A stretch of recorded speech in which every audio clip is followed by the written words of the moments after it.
So why choose a Mediterranean diet? Well, let's see.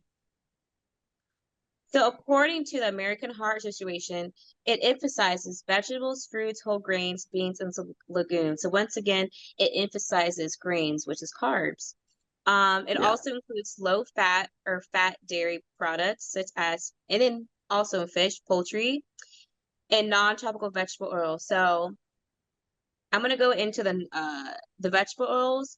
So Mhm. you'll see that in a lot of keto products, dairy-free products especially, it's notorious for having a lot of saturated fat because that comes from palm oil, coconut oil. So I would say just because something says dairy-free, it doesn't mean it's the best option. I would just say look at the nutrition facts label. And I would say for Yeah. myself, if I'm going to eat a dessert, maybe something 20, 30%, not even 20, 30, more like 20% saturated fat in it per serving. And then when I look at um, incorporating fats into my diet, I would say even trying to cook with olive oil more so than, just using butter, just because olive oil has those health benefits in there. We use avocado oil and olive oil because yeah, like seed oils and canola oil and all that is supposed to be really bad for you. Yeah, so definitely using avocado oil, like you said, avocado oil actually is an oil you can use for everything in terms of cooking. Use it for baking, frying, where olive oil, if you're getting extra virgin olive oil, it's not an oil that you would use for frying per se, but more so like to use over salad. If you want to use an olive oil for frying, it would just be white olive oil or just the olive oil in the package. And then the other part of this diet is it limits added sugars from your beverages. So that would be like your sodas like Coca-Cola. It also reduces sodium, high processed foods, carbs, saturated fat. So, I mean, when you look at the Mediterranean diet, it really is just a lifestyle, a balanced diet, and really a diet that anybody can benefit from. Definitely. And then this reduces the risk of developing heart disease, obesity, diabetes, high cholesterol, and high blood pressure. And going into high cholesterol, I would say high cholesterol can contribute to heart disease because you know Mhm. developing plaque from high cholesterol. So you can think about kind of like a hose, and the hose becomes clogged, and now you're not able to get the blood going through to your Mhm. heart to get that blockage. But going from that, I would say when you eat a diet rich in fiber, that actually helps remove the extra fat in your body. So those lipids. So that's why people suggest that it's you should have a higher fiber diet daily. So like which foods have a lot of fiber in them that you would recommend? Foods with a lot of fiber. Let's see. So I would say oatmeal. Oatmeal is a good Mhm. one. So another thing I would say would be like so let me just I'll break it down. So when you think of fibers two ways.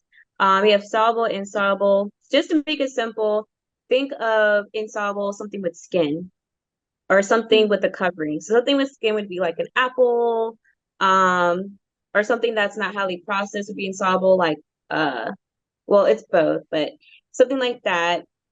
Something soluble would be like your oatmeal. So I would say again, having oatmeal every day, having berries like blueberries, raspberries are high Oh, in fiber. I don't know if you noticed, but it's very seedy, has a lot of seeds.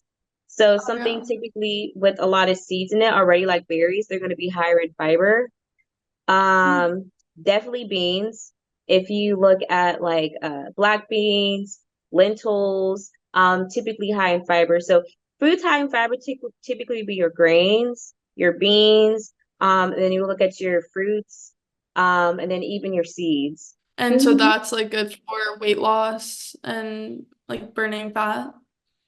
Yeah, so I mean, it would be eating a healthy diet like that, um, as long as you're physically active, can Mhm. cause weight loss because you're living a lifestyle where you're incorporating foods that help reduce cholesterol in your body. So of course you're going to reduce cholesterol because you're not eating such a high fat diet or a high fat diet of saturated fats and stuff like that. And it's more mono and poly. You'll end up, seeing a change. Alrighty, now this is just a little diagram of the Mediterranean diet. So on the top is what you should eat every day. So you see an avocado, olive oil, you see a tomato, you see bell peppers, and rice. Would be brown rice, this would be white, but yeah, so stuff like that. And I don't say it shouldn't be white rice, but once again, I would say if you're going to have rice, maybe like 1/4 of it, let's say, is white rice, and the other portion of it would be brown rice, just to make it more balanced. And then to eat, Yeah.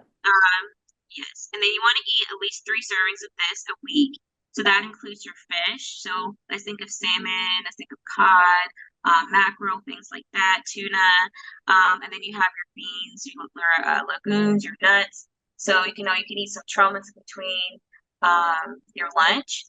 And then what you want to limit to less of, let's say poultry, eggs, dairy. So that's not something you may have every single day. And then definitely less of, well, not every single day, but like with the poultry and the eggs and the milk, you can limit to 1 serving a day. So I'm sorry, I had to go back on that one. But yes. And then when I think of eggs, I would say, have one egg a day. It's fine. It's not gonna increase your cholesterol. The issue with eggs is if you eat like 4 a day every day, then that would be a concern. Yeah. And then limit per week, that would be something like sweets, processed foods, red meat. I've talked about before with red meat. Just for heart disease prevention, having red meat once to twice a month, and that would be lean meat. So something that says 95 or 90% lean. Okay. Yeah, with the eggs, so I know some people, they eat the whole egg, and then some people they try to take out the yolk, the yellow part, because it's supposed to have a lot of cholesterol. Like, do you think that's a good idea to remove the yellow part of the egg? If you don't have issues with your cholesterol, I would say just leave it. Mm. So, because the yellow part, it has a lot of health benefits into it that you need for essentially every day. I would say if you do have cholesterol issues and you're not on the Mediterranean diet, I would say if you want to go ahead and have 2 eggs, and then maybe 2 days later, like let's say Monday you have 2 eggs. So let's say you have 1 egg and then you mix an egg white, just to reduce my cholesterol, since you have high cholesterol, something like that. But if you don't, I wouldn't do it because you're getting health benefits from the whole egg. Yeah. So I don't know if you know what blue zones are. But basically I've been researching them. They're Mhm. different areas, in the world, and they live super long there. Like most of the people living in these blue zones live past 100. And I heard that they really follow like this Mediterranean diet, and like this is basically what they eat. And I guess, these foods can really help with longevity and living like a long and healthy life because I mean, this is tends to be the diet in those blue zone areas. Yes, So I'm yeah, glad. Mhm. mhm. Yeah, you go. Okay. Yeah, I'm glad you mentioned that. Yeah, actually so there was a study done. Well, actually the reason for the Mediterranean diet is there was a study done on that population that followed this diet just to see the reason for why they live so long. Yeah, So I would say in addition to them having this diet, it's really a whole lifestyle as well. yeah. I would say people typically in those areas, this is what I briefly read, they have a less stress level. Oh yeah. And yeah, so definitely less stress level. I would say in the States, um, life can be a bit stressful. I know the cost of living has definitely increased. Hmm. So when you think about you live in a 2-parent household, but you barely see your parents because they're both working really hard just to put food on the table, that can Yeah. definitely trigger something called, it could definitely trigger something within your genes called epigenetics, where you can trigger disease to arise from that. So I would say probably in Mhm. those blue zones, this thinking about it, probably one of the reasons why they live so long besides this diet is they're not putting their body in a stressful state that can cause a genetic influence. And then to add to that, there are environmental factors as well. I recently there was a thing called forever chemicals that was talked about on the news, which exposure to those Oh, chemicals can cause. Mhm. Have you heard about it? I don't think so. That's really No? cool. Yeah. Yeah, so it recently came out. So forever chemicals is in everything. So it's, things from styrofoam, non-stick pans that we use in cooking, even your candy wrappers. So these chemicals have been proven to cause infertility, it's been proven to cause cancer, a whole lot of Really? things. Mm-hmm. Um, Wow. yeah, so it can cause a lot. And the reason why they're called forever chemicals is because they never break down. So when you ingest them, your body doesn't know what to do with it. So of course, something like that can change your body in such a way where it can possibly cause cancer. So I in those type of environments, um, they may not have as much exposure to those environmental conditions as we do. Um, Yeah. so it's a lot of factors. So yeah. Definitely. And the Um, other thing I didn't, I'm sorry. no, nothing.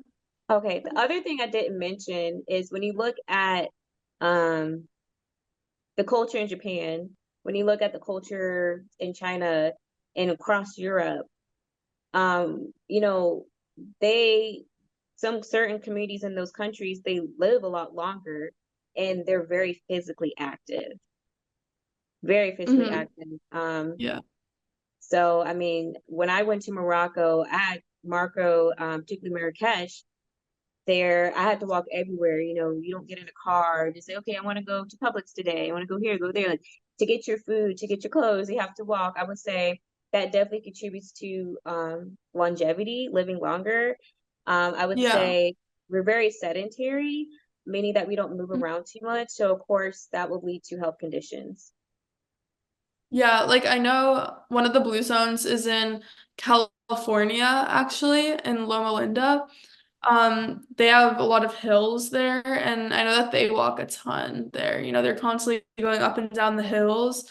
Um, I heard that that's very beneficial. I mean, I'm in Florida, so not many hills here, but yeah, I heard that that's really good for your health. Oh yes, definitely. Yeah, I could definitely see in California they definitely have a lot of hills, so that definitely, Mhm. build up their stamina and definitely a lot of aerobics there. So definitely contribute to longevity.